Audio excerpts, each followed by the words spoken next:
Okay, guys and girls, brain development. The other day in class, we started talking about some of the functions of bone. We said the bone has 5 main functions. There are 5 things that your skeletal system does for your body. You remember this discussion? Can you name one for me? Can someone name one? Stephanie? Okay, the bone system allows for movement. Let's write some of these down. Okay, number 1, it allows for movement. Okay, what else does the skeletal system do for our body? Yes?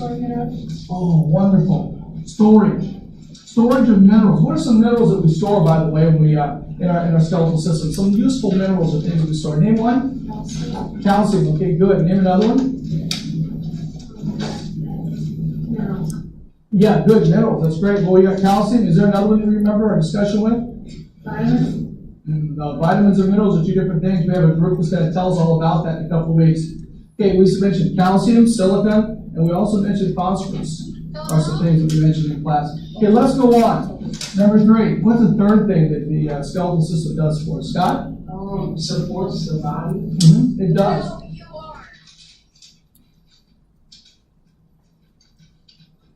It supports, it adds structure to the body. It supports. Remember the example we gave in class the other day. Those of you that have been camping before, right? We had the tent laying out, it's all ready to go, we've gone camping, but we forgot the supports. We forgot the little fiberglass or the aluminum poles to hold it up. How successful are we going to be in making the tent, other than if you go out and get some sticks out of the woods, right? If you forgot your supports, what's the tent going to do? It's going to lay there. We can understand or we can imagine what our bodies would look like without the skeletal system, how much we can get done. Yes, Tiffany? Wonderful answer. What are the 2 types of blood cells we know that it makes? Kama? You got it? Red cells and white blood cells. What do red blood cells do for you, Kama? What do we need red blood cells for? Can you tell me? They transport oxygen. Wonderful answer. Transports oxygen. Even transports carbon dioxide back out of the body, right? Good. It transports gases. What do white blood cells do for us? What do white blood cells do? Yeah, go ahead. They help clear out your body from bacteria and stuff. Very nice answer. Very nice. It helps clean the body, keeps it cleaned out. Bacteria infections, things like that. Okay, number 5. What's the 5th thing that the skeletal system is going to do for us, Brad? It protects us. Okay, good. It protects us. How does it protect us? How does the skeletal system protect us, Daniel?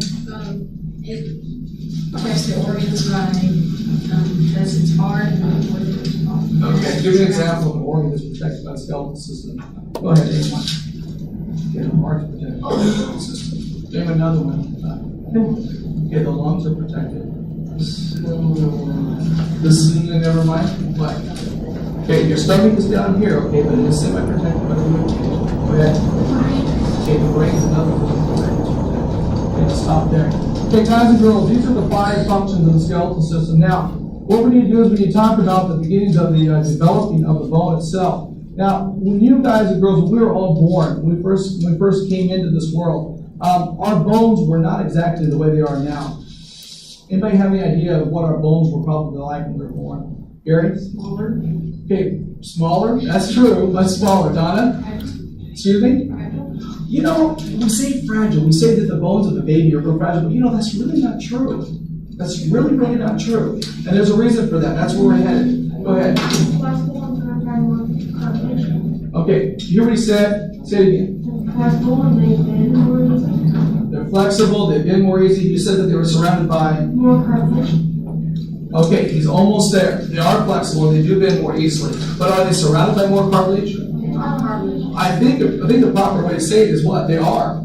They are mainly cartilage.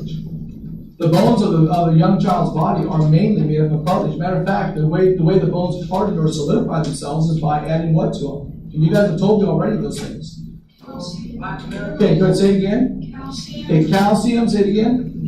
Minerals, good. Calcium, minerals, phosphorus, silicon, all those things added. We know that if we add minerals to the bones, just like we do if we add minerals to the rocks, what's going to happen to the bones? Say it again. They're going to harden. That's why rocks are so hard, is because they have minerals in it. Put your chair down. I'll break my chair. Okay, the rocks are so hard because of the mineral content in them, and your bones are so hard because of the mineral content also. Guys and girls, if we took a bone and we boiled it or leached out or pulled out the minerals out of the bone, what could we do with the bone? If it isn't brittle or hard, what could we do? Yeah, bend it, yeah. Guys and girls, we could take the bone and we could tie it into a knot and it wouldn't break. Whoa. We could tie a bone, we could tie it in a knot and it wouldn't break. So, developing bones. Most of us start out, all little babies, start out with cartilage. Mostly the body's made up of cartilage. Now, where can I find cartilage on my body? How can I see an example of what cartilage is really like? Okay, everybody go. Get yours. Okay, right here, where else? Where else? Go. Your nose. Tip of your nose. Do this. Tell me something about cartilage now. Tell me something about cartilage. What do you know about cartilage now? Go. Okay, it's what? Okay, she said it's bendable. Anything I've heard is bendable? Yeah? Yeah, it hurts when you pull it. Go ahead. Softer than bone, bendable. It's very flexible and bendable. It's squishy. Guys and girls, you know what I think is amazing though? Even though it is softer and bendable, it does still support. It does still hold up and support. It has shape. It supports the muscle or the flesh around it. So cartilage does have some neat characteristics. If you want to see cartilage up close and personal, next time you eat chicken or chicken breast, go down to the very tip of the breast there, and you got that white rubbery stuff. Ooh, yeah, that's it. That's the cartilage. Ooh, it's the cartilage. Now, let's talk about a developed bone, or the bone structure itself. Now, what I've got up here is an incredible, probably a world-famous picture of a bone that I drew up there myself. I want you to know I did this myself. I did. Okay. Thank you. Throw money down. Okay, here we go. Now, let's talk about some of the different structures. First of all, there's the white out here that surrounds the outside of the bone. It tends to be a sleeve that surrounds the bone. What do we call this sleeve? Does anybody look ahead in their book? No. No. Oh. Everybody say the word. Just a minute. Everybody say the word periosteum. Periosteum. One more time. Periosteum. Periosteum. Periosteum is a protective sleeve that surrounds the outside of the bone. So if we look over here, by the way, what's the longest bone on the scuba skeleton? What is it? Femur. Yeah, the femur. Yeah, good. So if I take this femur or any bone here, and I look at this bone right here, if I look at this bone is going to be surrounded by a sleeve or a membrane that's called the periosteum. Now, what's the purpose, or what do you think we can get out of the periosteum? What do you think the purpose of that bone structure would be? Why would you want a sleeve around this bone? Very nice answer. Good more support. Name something else. What do you think? Take your guesses. Protect. Good answer. Oh, it might not hurt the bones much. Okay, good. Protection, support are the two things I keep hearing. Let's add a couple more things to it. Ready? The periosteum allows food, oxygen, and nutrients to get to the bone by traveling underneath itself. It allows it to get to the bone. Let's just say, that Eric goes out for track. Let's say Eric goes out for track. He becomes this great long jumper, and during practice, he's running down the runway. He gets to the board. He's kind of stepping, going 1, 2, 1, 2, 3, 1, 2, 3, 4, 1, 2, 3, 4, off the board. Big hit, boy. Boom. He's up in the air. He's driving forward. He lands, and all of a sudden he realizes, on the takeoff, leg. He's got what's called a hairline fracture. He's got a crack that runs down the base of the bone. Just a little crack.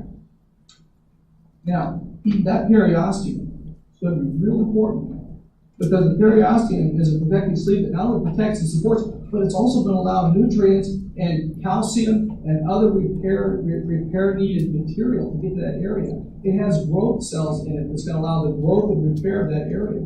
It's there for development, also there for repair, not just support and not just to protect, but it's there for repair and growth.